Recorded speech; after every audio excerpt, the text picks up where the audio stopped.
Hi everyone. Well, I've just come out of like 3 days of stuck in bed. And when I say stuck in bed, I mean stuck on the couch.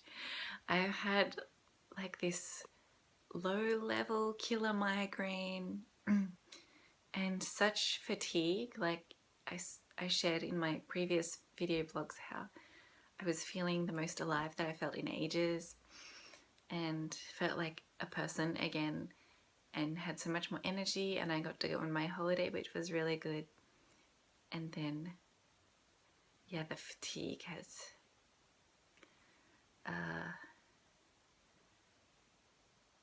yeah come back to like Revenge of the Sith, come back to attack me or whatever. But I managed to get out of my pajamas and get outside for 5 minutes today, so I got a coffee and that was really good, and good to just get some fresh air. So I've been like late at night, and then I like nap during the day, and then have trouble sleeping at night when I feel slightly better because my mind is going so much and my mind is not active very much during the day, and then I finally get some energy. So I want to do things, and then I think, oh, I'm going to video blog about that, and then I'm going to talk about that, and then I'm going to write this, and then in the morning I got up and what was it? And what? So I was thinking to talk about today, what do you do when you just feel really terrible? And right now I'm not feeling so terrible. I'm feeling pretty good, and I don't have it so bad really. But the days when, whether you're in hospital or whether you're at your house and you feel like you're in hospital and looks like things are not getting better, maybe they're getting worse, and especially for fatigue, you just, and it feels so bad that, like the other day, I couldn't even watch TV to take my mind off things because I couldn't even like understand what was happening on the TV screen, or I couldn't even kind of keep my eyes open, but then I couldn't sleep, and I wanted to be able to sleep at night, and everything was hard. Eating was hard. I wasn't so symptomatic, but yeah. So what do we do when we just feel really horrible on the inside? I wonder what you do. I think having support groups on Facebook is one of the best things, because even if I can't post anything or even like hit like, but then some people post funny dog pictures or share that they're having a hard time as well, or they share about some symptom that's freaking them out, and then it reminds me, oh yeah, I've been there, and hey, I'm there, and I'm not alone, someone else is going through this. And it just helps to have some laughter as the best medicine, and to remind you that you have had better days and you will have better days again. And that's encouragement to me. I love reading, but reading is something that comes and goes for me, as something that I can do and some days I can't do. So this morning I woke up, I'm like, oh yes, I'm definitely going to read this novel that I'm reading. It's going to be so fun and exciting. And then after I had my shower, I just, okay, I did a thing today. The end. And then I managed to feel a bit brighter after lunch. But yes, after days of being stuck inside and cancelling on people, and then feeling bad for cancelling on people. But a friend, like an old mentor, called me, and he gave me some kind of spiritual encouragement and shared some of his experiences that just helped my mental health situation. And I think a lot of the battle is not just your physical state and, oh, everything hurts, but I'm okay, but like what's happening in your mind, and what can you do, especially if you have symptoms that are scary. What can you do when you're kind of trapped in your mind and your body isn't doing things for you? So thinking about good memories, finding some things to be thankful for. So like just looking at your hands and picking 5 things to be thankful for. That's a really good one. Some breathing techniques, just you don't have to try to force yourself to breathe, because you just breathe without thinking about it. The more you try and think about it, the harder it might be. But just, okay, where's my abdomen at? And just taking some time to do that can really help, especially if you're having a dissociative attack, or like for me, paralysis is my scariest symptom, and I'm just afraid of it happening again, but I don't think I can control it. So just when it happens, choosing, okay, I'm choosing not to freak out, and finding some things that you can say to yourself that will help you to like rewire your brain and help you to calm down. So my psychologist told me some things that are useful for panic attacks can be just as useful for dealing with our FND symptoms that may or may not have a psychological cause. So I've got to think, my homework for this week is to think of some statements that I can say to myself, especially if I'm having, or I can feel some symptoms coming on. So like, say if I have a paralysis episode again, what can I say? Like, okay, my body isn't moving right now, and the more I try and do it, the more stressful it is. But I'm okay, I'm safe, I'm not dying. There's people here who care about me. They're going to help me out. It's not going to last forever. Breathe.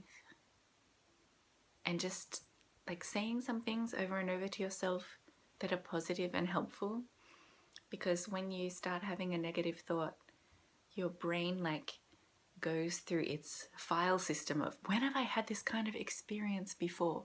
And what it does is that it finds those other negative things from the past, because that's what's connected. So all those things are connected, and your brain will just like throw up to you all those like negative past experiences and the like spiral thinking, which can make you more and more stressed and more likely to panic or make your symptoms more severe. So if we try and like cut that thought off and replace it with something else, then we can stop going downwards, but try to just, okay, stop that off. I want to take a new neuro pathway. And the more that we like practice that, the more we change our way of thinking, then the better it is on the whole. So I think that's my challenge, is when I'm physically in such a low place, to not let my emotions and my thinking just tag along with it. And sometimes we do just feel like crap, and what can you do about it? And you don't even have energy to talk to a friend or text somebody, just staring off into space. But hey, we all need days off. It's okay. Yeah. And I've noticed that my like, I'm showing you this nice background right now, but I noticed my bedroom often reflects what kind of mental state that I'm in, and it was so messy this past few weeks. And every time I come in my room, all that stuff that I haven't done, and but last night, after I took some of my super strong pain medication, and I got a bit of energy, and I just cleared out one bag of stuff. And then I said, I need to stop now, because even though I feel like I have energy and I want to do more, that's not going to be good for me. And I just need to be okay with not finishing the whole task perfectly. I'm just finishing for now. So I like packed away my things from my trip and like reorganized the piles of junk. And then now I come into my room and it's so much cleaner, and okay, we can rest here. So I think maybe I'll show a video one time of how to clean up the house when you're super fatigued, and give some tips for, yeah, just doing things in 5-minute increments, and yeah, creating a better physical space and surroundings, which will help your mental and emotional health. So yes, let's keep fighting the good fight. And I'm going to include in this video next a new symptom that I had recently, which is the like a clenched hand thing. And so maybe it started like a month ago. And I chose to not freak out. This is one of those things where, oh, this new symptom is happening. I hope it's not going to do me permanent damage. But as I was there, I knew I had read everything on neurosymptoms. I'd heard stories from other people. And I knew, hey, this is just another FND thing. It's not going to be forever. And just chill. Told the people around me not to stress because that would make me distressed. So my hand clenching, and it's like I'm really interested if someone else has had this experience where you have body spasms, but you can like push it to another part of your body. That's what I have. Like I'll have a spasm in some part of my body, or like my leg tremoring, and then it can kind of like get in my face, or like I can in my back, and then I really don't know how to explain this, so I have to talk to my physio and neurologist, but it's like I could like push it to somewhere else in my body. And then I found the best place is to like push it into my hand, and then often that will make my like hand clenched. And it can be fixed dystonia where it's a permanent thing some people have, but mine is just like it clenches so tight, and if I try to use my other hand I can't move my finger. And then the last time I had it, my father tried to open my hand and he couldn't open my hand because it was so tight. And then just like somehow eventually after a long time it goes away. It's like spasms that just after a long time eventually they stop. So one technique that I've got is tapping, like tapping my face, tapping my chin or forehead for stuttering. And if I'm having a tremor, if one leg is tremoring, then I like tap the other leg, and then that stops the tremoring. And this is just for my situation. It may not work for you, but I'm just suggesting it as something to try. Why not try it? And if it doesn't work for you, or you're thinking, oh well, my symptoms are much more serious than that, girl, you don't know what you're talking about, that's totally cool. That doesn't matter. I'm just suggesting this is something that's worked for me. So tapping. And someone else suggested like maybe tapping doesn't work, but putting like pressing like some pressure point, and then that's a way to kind of make the muscles relax, and then that will stop tremors or like twitching spasms. So anyway, for the hand, I've tried tapping and just keep tapping, and then it like kind of releases, but sometimes it comes back. So I managed to make a video of like when my hand finally relaxed itself. So you'll see my hand like twisting and stuff, and then I caught the moment where it just like relaxed and suddenly I could control it and do what I wanted with it again. So if you also have the same symptom, let's not freak out, but let's figure out how we can help each other. And my goal is to make on my blog like a toolkit of all these different techniques that can help us to deal with our different symptoms and find out what works for a majority of people. And I'm hoping to have videos of all these things so that you don't feel so alone with the ones that you're dealing with. So that's that video. And I found that after the spasm, like after it releases, then it's sore, like it hurts, and it takes a while for the pain to go away, especially if it's been in like my back area. And I mean, if you've been just holding something really tight for an hour, of course it's gonna hurt afterwards. It's like going for a marathon with your fingers. It's gonna hurt.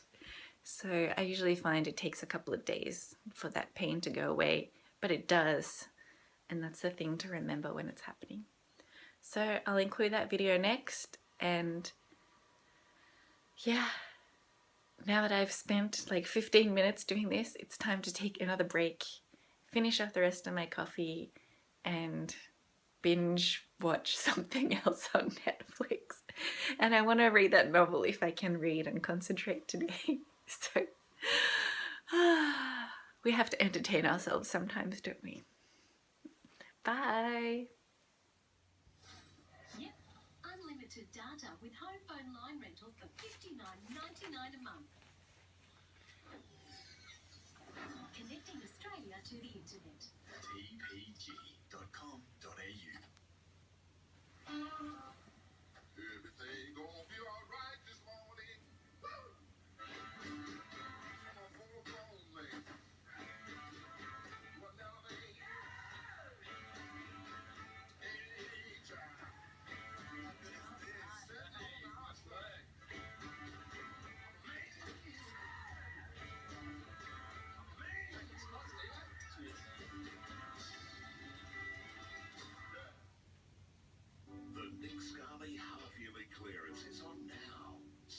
on stylish furniture for your entire home. Limited stock for a limited time. The Nick Scully half-yearly clearance on now. Hurry. Creamy, dreamy, awarded and applauded. The glorious 1 litre Woolworths ice cream range. Only $4.70. That's why I love boys.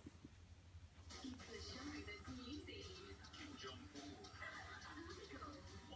101-year-old. He broke the record and refused. And always funny. Join Celia, Angela, welcome back to Brooke, and the Rolling World Ed and Sam. How we been paying attention on Cosmetics Top 10. Just time for a visit to the Big Red Chair. Who's there? Hiya, Hi, what's your name? Matt. Matt.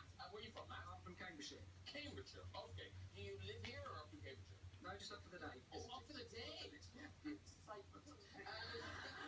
Off you go with the story. Well, a few years ago, I went on a holiday with a couple of friends to Crete. Extremely hot. On the first day, I forgot to take my sunscreen to the beach. So my mate had this huge budget, cheap family-sized packet of sun cream. So I asked him, could I borrow it? And he told me no, because he'd require it for the rest of the holiday. So I spent the whole day in the shade. So that evening in the apartment, his budget sun cream was on the bathroom cabinet. So I went to the kitchen, took a fork, took the little plastic